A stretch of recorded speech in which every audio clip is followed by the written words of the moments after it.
শোভা স্বরূপ বাড়িয়েছি, সৌন্দর্যের জন্য আমি আল্লাহ পাক দিয়েছি। আমার ভাইরা, আমার বন্ধুগণ, আমি লম্বা চওড়া কথা বলি না, কিন্তু যতটুকু সময় কথা বলবো একটা অহেতুক কথা বলবো না, কোরআন থেকে কথা বলবো। সবাই থাকবেন নাকি ইনশাআল্লাহ? আমার ভাইরা, আমার বন্ধুগণ, আল্লাহ পাক বললেন সম্পদ এবং সন্তান তোমাদের জন্য অলংকার স্বরূপ। অলংকার যখন মেয়েরা যখন পরিধান করে তখন মেয়েদেরকে সুন্দর লাগে, তার দেহটাকে, তার শরীরটাকে প্রদর্শন করে সুন্দর দেখা যায়। আল্লাহ পাক বলেন এই দুনিয়ার চাকচিক্য অলংকার হলো সম্পদ আর সন্তান। একজন মানুষের সম্পদ আছে, মাগার একজন মানুষের ওই মানুষটার সন্তান নাই। ওই মানুষটার যত সম্পদ থাক না কেন, ওই মানুষটা কি সুখী নাকি? আবার একজন মানুষের সন্তান আছে 10টা, কিন্তু ওর সম্পদ নাই। আপনারা বলেন ওই মানুষটা কি ভালো আছে? তার মানে একজন মানুষের জীবনে প্রয়োজন সম্পদ এবং সন্তান। যার জীবনে সম্পদ আছে, যার জীবনে সন্তান আছে, আল্লাহ পাক বলেন এটা হলো অলংকার। ওই মানুষের জীবনটা হলো সুন্দর। জোরে কোন সুবহানাল্লাহ।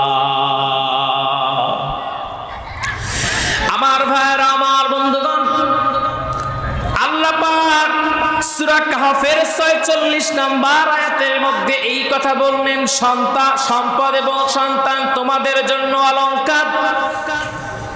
সূরা তাগাবুনের 15 নম্বর আয়াতের মধ্যে আবার আল্লাহ নিজেই বলছেন ইন্নামা আমওয়ালুকুম ওয়া আওলাদুকুম ফিতনাহ ওয়াল্লাহু ইনদাহু আজরুন আযীম।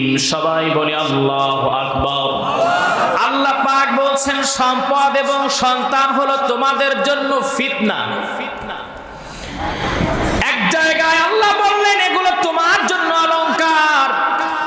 আবার সূরা তাগাবুনের 15 নম্বর আয়াতের মধ্যে আল্লাহ পাক বললেন সম্পদ এবং সন্তান তোমাদের জন্য বিপদের কারণ, তোমাদের জন্য ফিতনা। এখন আমাদের মনে প্রশ্ন আসতেই পারে, হুজুর আল্লাহ একই মুখে দুই কথা কয় নাকি কোন? কিন্তু আল্লাহ পাক তো মিথ্যা কথা বলেন না। ওমান আসদাকু মিনাল্লাহি কিলা, আল্লাহর চেয়ে সত্য কথা কেউ বলে? এইবার শোনেন, ওইটা হলো অলংকার ছিল সম্পদ এবং সন্তান। আর আল্লাহ পাক বললেন ফিতনা। কেন ফিতনা? এই দুনিয়ায় মানুষ সম্পদ গ্রহণ করে, সম্পদ ইনকাম করে, সম্পদ গড়তে চায় তার সন্তানের জন্যই, ঠিক কিনা? সন্তানের কারণেই সে সম্পদ গড়তে চায়। এমনকি আমাদের যে একটা বেড়া দেওয়া আছে, ইসলামী শরিয়ার একটা বেড়া দেওয়া আছে না নাই? আছে। খ্রিস্টানদেরকে বলবেন তাদের কোনো বেড়া নাই। মন চাচ্ছে, যেমন ওপেন সেক্সের দেশ হলো আমেরিকা, ফ্রান্স, ইতালি, মন চাইলো ছেলে মেয়ের সম্মতি আছে, তারা জেনা করতে পারে, কোনো সমস্যা নাই। চাইলে ঘুষ খেতে পারে, হারাম কিছু করতে পারে, কোনো সমস্যা নাই। ওই দেশে আপনার মদের দাম অত্যন্ত কম। কিন্তু শোনেন, আমরা যেহেতু আল্লাহ এবং তার রাসূলের উপর ঈমান এনেছি, আল্লাহ পাক বলেন তোমাকে একটা বেড়া দিয়ে দেওয়া হয়েছে। সেই বেড়ার নাম হলো শরীয়তের বেড়া।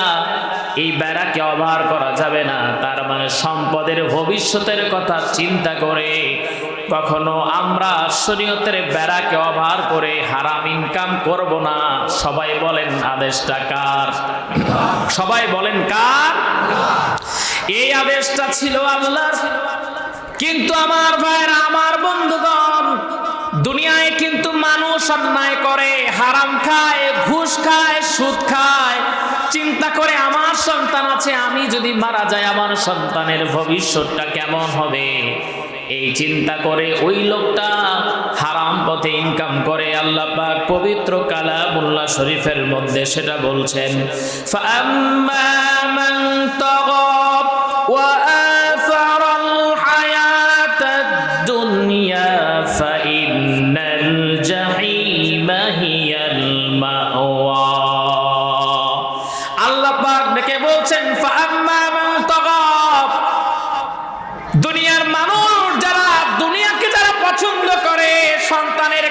সম্পদ গুছাতে চায় ওরা সীমা লঙ্ঘন করে।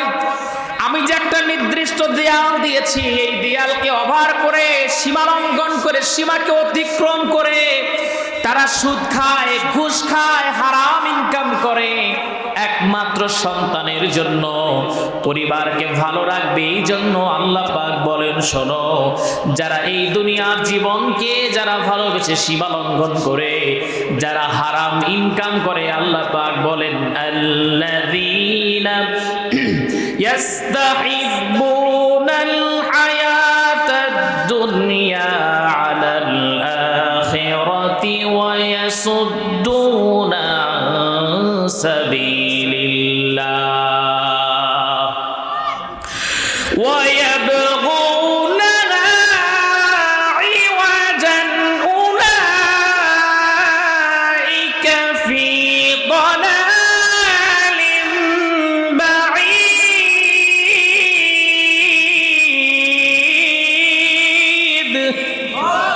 আল্লাহ পাক বলেন যারা দুনিয়ার জীবনকে প্রাধান্য দিয়ে আমি আল্লাহর দেওয়া ওই দেয়ালকে ওভার করে, যারা দেয়ালকে শরীয়তের বিধানকে যারা বিদ্যাঙ্গুলি দেখায়া যারা এই দুনিয়াকে যারা গ্রহণ করতে চায়, সম্পদ গ্রহণ করে হারাম পথে সন্তানের কারণে, আল্লাহ পাক বলেন উলাইকা ফি দালালিন বাঈদ।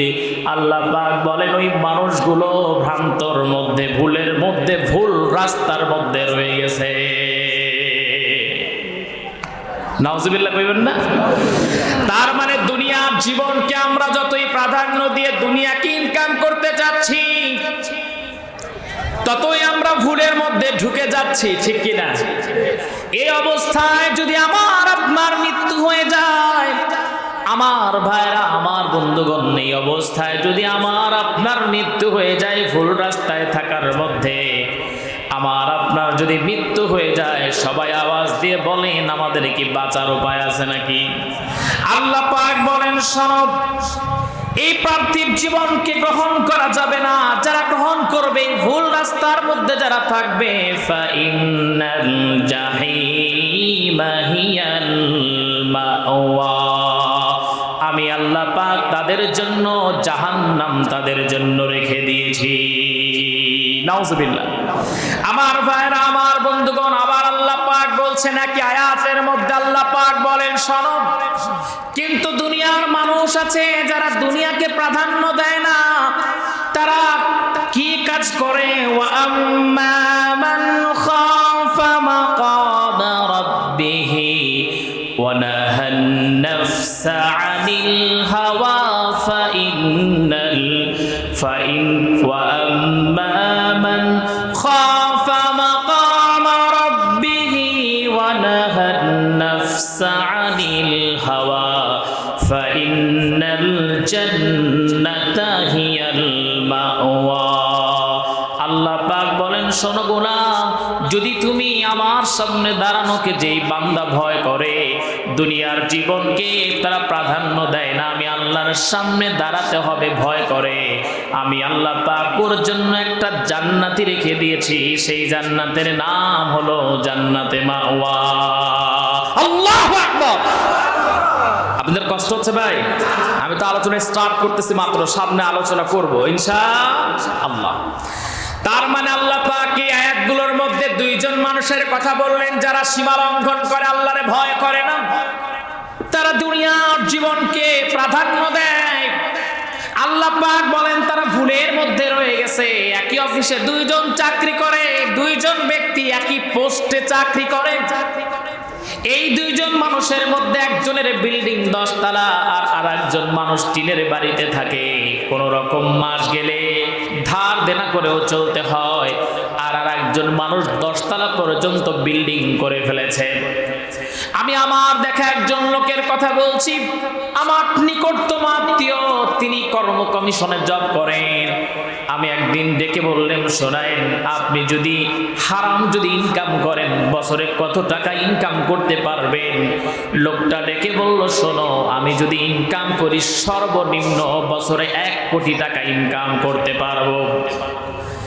কিন্তু ওই আল্লাহর গোলাম বলে মাস শেষে আমাকে অনেক সময় ঋণও করতে হয়, আর ওই অফিসারের একটা পিয়ন আছে, সেই পিয়নের ঢাকাতে 2টা বাড়ি।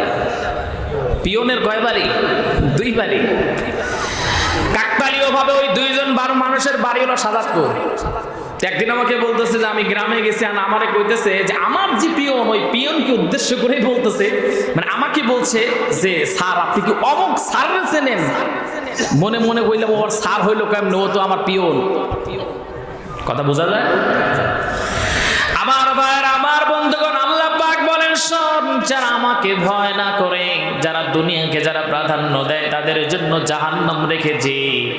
আর যারা আমি আল্লাহর সামনে দাঁড়ানোকে ভয় করে, আমি আল্লাহ পাক ঘোষণা করছি তার জন্য রয়েছে জান্নাতে মাওয়া।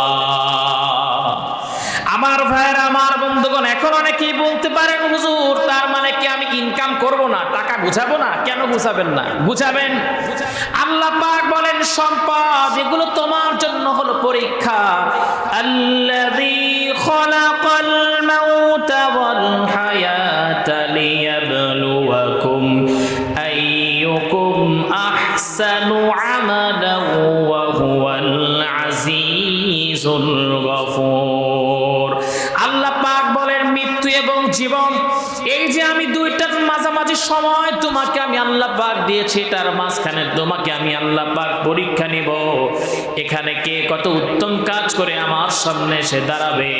আমার ভাইরা, আমার বন্ধুগণ, আল্লাহ পাক বলেন শোনো, আমি আল্লাহ রাব্বুল আলামিন যখন মানুষকে সম্মান দেই, কষ্ট হচ্ছে নাকি আপনাদের? আল্লাহ পাক বলেন যখন দুনিয়ার কোন মানুষকে আমি সম্মান দেই, মানে টাকা দেই, টাকা হঠাৎ করে ডগ ফুলে আঙ্গুল ফুলে কলা গাছ, কথা আছে না? দেখবেন যে আগে দিন চলতো না, ওই এখন হয়ে গেছে রাজমিস্ত্রির কাজ করে বড় রাজমিস্ত্রি, টাকার আর অভাব নেই। আল্লাহ পাক এই সকল মানুষদেরকে উদ্দেশ্য করে বলেন ফাআম্মাল ইনসানু ইযা মাবতালাহু রাব্বুহু ফাআকরামাহু ওয়া না'আমা। যখন আমি তাকে সম্মান দেই, টাকা দেই, সম্পদ দেই, তখন ওই মানুষটা ডেকে বলে, সবার মাঝে বুক ফুলায় সবার মধ্যে বলে ফায়াকুলু রাব্বি আকরামান, আমার রব আমারে টাকা দিয়ে সম্মানিত করেছেন। আবার ওই মানুষটা যখন বিপদে পড়ে যায়, আল্লাহ পাক বলছেন, আল্লাহ পাক বলছেন ওই মানুষটা যখন বিপদে পড়ে যায়, ওয়া আম্মা ইযা মাবতালাহু ফাকাদারা আলাইহি রিজকা। যখন ওই মানুষের অর্থ সম্পদ গুলো যখন কমে যায়, কমতে শুরু করে, তখন সে ডেকে বলে ফায়াকুলু রাব্বি আহানান, আল্লাহ আমার সঙ্গে অন্যায় করেছে। তাহলে মানুষের একই মুখে কয় কথা কয়? যখন সম্পদ দেয় তখন কয় আল্লাহ আমারে ভালোবাসে, সম্মান দিছে। আর যখন টাকা কমে যায়, বিপদ আসে, পরীক্ষা করে আল্লাহ পাক, তখন সে কি বলে যে আল্লাহ পাক আমার সাথে অন্যায় করেছে, অবিচার করেছে। আমার ভাইরা, আমার বন্ধুগণ, শোনেন, দুনিয়ার মানুষের রিজিক কমে যাওয়ার কয়েকটা কারণ আছে, আমি বর্ণনা করব ধারাবাহিকভাবে, আপনারা শুনবেন তো ইনশাআল্লাহ। আমার ভাইরা, আমার বন্ধুগণ, মূল আলোচনায় চলে যাই। আজকে আমি তেলাওয়াত করেছি আল আরাফ থেকে, সূরা আল আরাফ থেকে 96 নম্বর আয়াত থেকে তেলাওয়াত করেছি। আল্লাহ পাক বলেন ওয়ালাউ আন্না আহলাল কুরা আমানু ওয়াত্তাকাউ লাফাতাহনা আলাইহিম বারাকাতিম মিনাস সামাই ওয়াল আরদ। আল্লাহ পাক বলেন জনপদের লোকেরা, ভূপৃষ্ঠের লোকেরা, দুনিয়ার মানুষগুলো যদি দুইটি কাজ করে, আমি আল্লাহ পাক ঘোষণা করছি ওই বান্দাদেরকে শোনো, বারাকাতিম মিনাস সামাই ওয়াল আরদ, আসমান এবং জমিনের যত রিজিকের দরজা, যত রহমত বরকতের দরজা বান্দার জন্য আমি আল্লাহ পাক উন্মুক্ত করে দেব। সুবহানাল্লাহ। তার মানে বুঝতে পারতেছেন কথা? আল্লাহ পাক বলছেন যদি জনপদের লোকেরা দুইটি কাজ করতে পারে, কয়টা ভাই বলেন, কয়টা? দুইটা কাজ যদি করতে পারে, আল্লাহ পাক বলছেন তাহলে আসমান এবং জমিনের যত রিজিকের দরজা আছে, সব বরকত রহমতের দরজা বান্দার জন্য আল্লাহ পাক খুলে দিবেন। কিন্তু কি কথা, আজকে আজকে আমাদের জন্য রহমত আর বরকতের দরজা খোলা হচ্ছে না, রিজিকের দরজা খোলা হচ্ছে না, বরঞ্চ সব কিছুই আমাদেরকে চেপে বসেছে, নাকি বলেন? আমার ভাইরা, আমার বন্ধুগণ, জমিন থেকে আর আগের মতো ফসল উৎপন্ন হয় না, আসে ভূমিকম্প। আল্লাহ পাক বলেন, এক নাম্বার কাজ করবি, সেটা হলো আমানু, আমি আল্লাহর উপরে ঈমান আনবি। সুবহানাল্লাহ। আমার ভাইরা, আমার বন্ধুগণ, এখানে অনেকেই আছেন প্রশ্ন করতে পারেন, হুজুর আমরা তো আল্লাহর উপরে ঈমান এনেছি, তাছাড়া আর কারোর উপরে ঈমান আনি নাই। আমরা তো আল্লাহর উপরে ঈমান এনেছি কারণ বাংলাদেশে প্রায় 95% বা 92% বা তার বেশি বলেন এত পার্সেন্ট মুসলমান বসবাস করে, তারা সবাই আল্লাহর উপরে ঈমান এনেছে। কিন্তু আমার ভাইরা, আমার বন্ধুগণ, যেহেতু আমরা বাবা মার যখন দুনিয়াতে আসছি, বাবা মার মধ্য দিয়ে, তখন আমরা মুসলিম ঘরে জন্ম নেওয়ার কারণে আমরা মুসলমান হতে পেরেছি। কিন্তু আল্লাহর নবী বলেন, কুল্লু মাউলুদিন ইউলাদু আলা ফিতরাতিল ইসলাম, যখন কোন সন্তান দুনিয়াতে আসে, যদি হিন্দুর ঘরেও জন্মগ্রহণ করে সে মুসলিম, যদি কেউ খ্রিস্টানের ঘরে জন্মগ্রহণ করে সে মুসলিম। অতঃপর বাবা মার হাত ধরে মন্দিরে যায়, চাপ যে যায়, ধর্মান্তরিত হয়ে যায়। আমার ভাইরা, আমি জন্মগতভাবে মুসলিম, একটা হিন্দুর ঘরে যেই বাচ্চা জন্মগ্রহণ করেছে ও সে মুসলিম। আমরা মুসলমানের ঘরে জন্মগ্রহণ করেছি, বাবার হাত ধরে মসজিদে গিয়েছে, এই জন্য আমরা ঈমানটাকে রক্ষা করতে পেরেছি, আমরা ধর্মান্তরিত হয়ে যাই নাই। আল্লাহ পাক বলেন, যদি তুমি ঈমান আনো তাহলে তোমাকে সর্বপ্রথম কাফের হতে হবে। কি হতে হবে? সবাই বলেন। আমি আমার মসজিদে যখন এই কথা কইছি তখন সব মুসল্লিরা স্টপ। আমি ঢাকাতে আলহামদুলিল্লাহ নামাজ পড়ে, তো আমার মুসল্লিরা স্টপ। হুজুর বলে কি, মাথাটা খারাপ হয়ে গেছে যে হুজুর বলে কাফের হওয়ার কথা। হ্যাঁ, কাফের। আমার ভাইয়েরা, কাফের আপনাকে হতে হবে, কুফরি করতে হবে, কিন্তু সেই কুফরিটা আল্লাহর দিকে নয়, সেটা হলো মূর্তির দিকে, সেটা হলো তাগুতের দিকে। সুবহানাল্লাহ বলবেন না? আমার ভাইরা, আমার বন্ধুগণ, আল্লাহ পাক বলছেন, ফামাইয়াকফুর বিত্তাগুতি ওয়া ইউমিন বিল্লাহি ফাকাদ ইসতামসাকা বিল উরওয়াতিল উসকা লা ইনফিসামা লাহা আল্লাহু সামিউন আলিম। আল্লাহ পাক বলছেন, যারা তাগুতকে যারা অস্বীকার করে, কিসে অস্বীকার করে? তাগুতকে যারা অস্বীকার করে কিন্তু আল্লাহর উপরে ঈমান আনে। সুবহানাল্লাহ বলেন। তার মানে তাগুতকে যারা অস্বীকার করে, তাগুতকে অস্বীকার করে যারা কাফের হয়, কিন্তু আল্লাহর প্রতি ঈমান এনে যারা ঈমানদার হয়, আল্লাহ পাক বলছেন তারা এই যে রজ্জু, তারা এই যে রশিটা ধারণ করে, আল্লাহ পাক বলেন এটা এমন একটা দড়ি, এমন একটা রশি, এই রশি কোনোদিন ছিঁড়বার নয়। সুবহানাল্লাহ। আমার ভাইরা, আমার বন্ধুগণ, সাহাবীরা ঈমান এনেছেন, আমাদের মতো নয়। ঈমান আনতে গিয়া সাহাবায়ে কেরামকে অত্যাচারের সম্মুখীন হতে হয়েছে। বিশেষ করে সাহাবায়ে কেরামের কথা বাদ দেন, এমন কোন নবী নাই, সামান্য দুই চারজন নবী ছাড়া, যাদেরকে আল্লাহ পাক রাষ্ট্রীয় ক্ষমতা দান করেছিলেন প্রাথমিক দিকে, তারা ছাড়া কিন্তু বিপদের সম্মুখীন সব নবীরাই হয়েছেন। আমার আপনার নবী, বুখারী শরীফের হাদিস এটা, নবীজি সাল্লাল্লাহু আলাইহি ওয়াসাল্লাম কেমন অত্যাচারের সম্মুখীন নবীজি হয়েছেন। বুখারী শরীফের হাদিসের মধ্যে আসছেন, একদিন দুপুর বেলায় কাবা শরীফকে সামনে রেখে আমার আপনার নবীজি সাইয়্যিদুল কাওনাইন রাহমাতাল লিল আলামিন, তিনি গিয়ে কাবা শরীফকে সামনে রেখে নবীজি আমার সিজদায় পড়ে গেছেন। আমার ভাইরা, আমার বন্ধুগণ, নবীজির সিজদা আর আমাদের সিজদা পার্থক্য আছে না নাই? আমরা সিজদায় যাই, মুরগি যেমন করে চাউল খায়, ওই রকম চাউল খাওয়ার মতো সিজদা করি।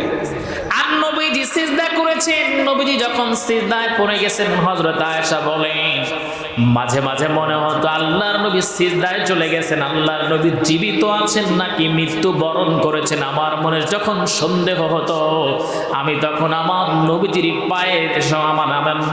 পায়ের বৃদ্ধাঙ্গুলিতে অথবা পায়ের তলার নিচে আমি একটু সরাসরি দিতাম। কেমন সিজদায় পড়ে থাকতেন লম্বা করে। তার কারণ হলো সিজদার মধ্যে আছে মজা, সিজদার মধ্যে আছে শান্তি, সিজদার মধ্যে আছে বরকত। আল্লাহর নবী বলেন, আকরাবু মা ইয়াকুনুল আবদু মির রাব্বিহি ওয়া হুয়া সাজিদ। বান্দা যখন সিজদায় পড়ে যায়, আল্লাহ পাক বলেন, শোনো, যখন তুমি সিজদায় পড়ে যাও, তুমি মনে করতে পারো তুমি কার্পেটের উপর সিজদা করেছো, ফ্লোরের উপর সিজদা করেছো, কিন্তু আমি আল্লাহ পাক বলছি না, আমি আল্লাহ পাক তোমার কপালের নিচে আমার কুদরতি দুটি কদমখানা দিয়ে নিকটবর্তী হয়ে গেছি। রাতের আধারে যারা সিজদাতে রয়, দু চোখের শ্রুতে নদী যেন বয়, ছলনার হাতছানি যতই ডাকুক, ছলনার হাতছানি যতই আসুক, পিছনে ফিরেও তাকায় না। যাদের হৃদয়ে আছে আল্লাহর ভয়, তারা কভু পথ ভুলে যায় না। আল্লাহর প্রেম ছাড়াই দুনিয়ায় কারো কাছে কোনো কিছু চাই না। আল্লাহু আকবার। আমার ভাইরা, যখন নবীজি সিজদায় পড়ে গেছেন, তখন একজন কাফের আসছেন। কাফের এসে গলায় তার গামছা ছিল, সেই গামছাটা নবীজির গলার নিচ দিকে ঢুকিয়ে দিয়েছেন। উপর দিকে গামছাটা নিয়ে ডান সাইডের গামছাটা বাম সাইডে, বাম সাইডের গামছাটা ডান সাইডে নিয়েছে, নিয়ে ফাঁস দেওয়ার মতো করে এমন টান মেরেছে, নবীজির কণ্ঠনালী, শ্বাসনালীটা গামছা যখন চাপ মেরেছে সেটাও চেপে গেছে, কণ্ঠনালীটা চেপে গেছে। আল্লাহর নবী হঠাৎ করে যখন এমন যখন কঠিন সমস্যার মধ্যে, কঠিন বিপদের সম্মুখীন হয়ে গেলেন, তখন নবীজির চোখ মোবারক গুলো এখন যেন ফুটে যেন বের হয়ে যাবে, বড় বড় চোখ হয়ে গেছে। আল্লাহর নবী দম বন্ধ হয়ে গেছেন, এখনই যেন তিনি দুনিয়া থেকে বিদায় হয়ে যাবেন। আমার ভাইরা, আমার বন্ধুগণ, আপনার মনে হতে পারে আপনি ইসলামটাকে, দিনটাকে পেয়েছেন, কোনো কষ্ট আপনার হয় নাই, কিন্তু আমার আপনার নবীজি, যাকে না বানালে আল্লাহ পাক দুনিয়ার কিছু বানাতেন না, আমার আপনার নবীজি দিন প্রচার করতে গিয়া, আল্লাহকে রব হিসাবে তার ইবাদত করতে গিয়া কঠিন বাস্তবতার সম্মুখীন হয়েছেন, এমনকি নবীজি রক্ত ঝরিয়েছেন, ঠিক কিনা? আমার ভাইরা, আমার বন্ধুগণ, এইবার এই দৃশ্যটা দেখলেন আবু বকর রাদিয়াল্লাহু তাআলা, তিনি আসলেন আর কাফেরকে ধাক্কা মেরে ফেলে দিলেন। ধাক্কা মেরে ফেলে দিয়ে তিনি ডেকে বলছেন, না তাকতুলুনা রাজুলান ইয়াকুলা রাব্বি আল্লাহ।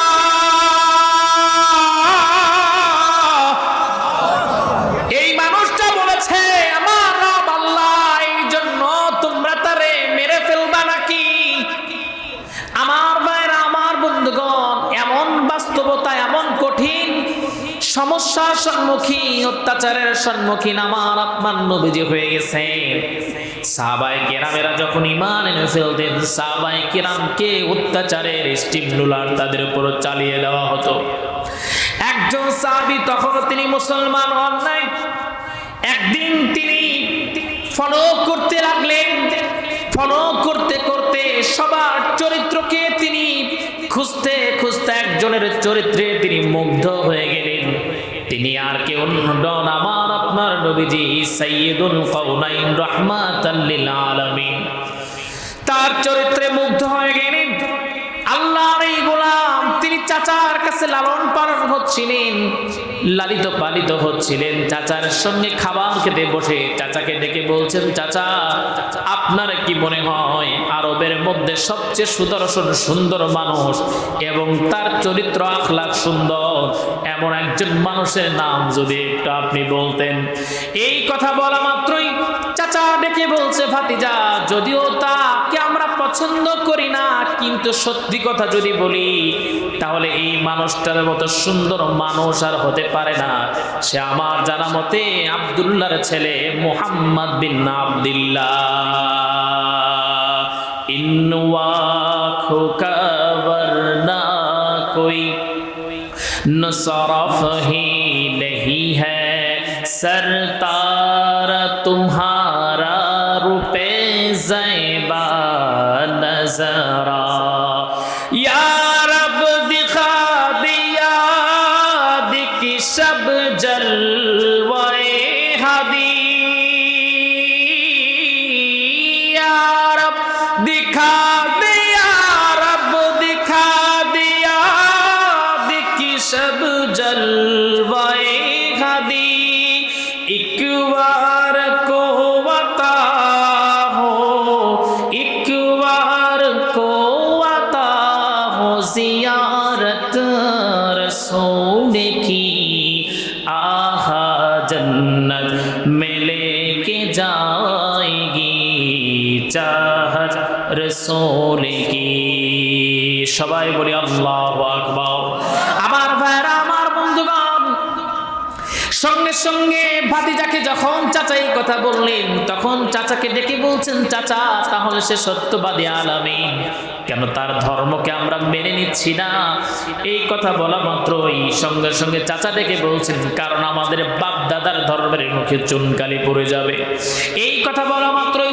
ভাতিজা ডেকে বলছেন চাচা এত বড় সত্যকে যদি একটা মিথ্যার ছোট্ট ঠুনকো মিথ্যার কারণে যদি লুকাতে হয় আমি ঘোষণা করছি সবাই ডেকে বলবেন সবাই আমার ঠোঁটের সঙ্গে ঠোঁট মিলিয়ে বলবেন লা ইলাহা ইল্লাল্লাহু মুহাম্মাদুর রাসূলুল্লাহ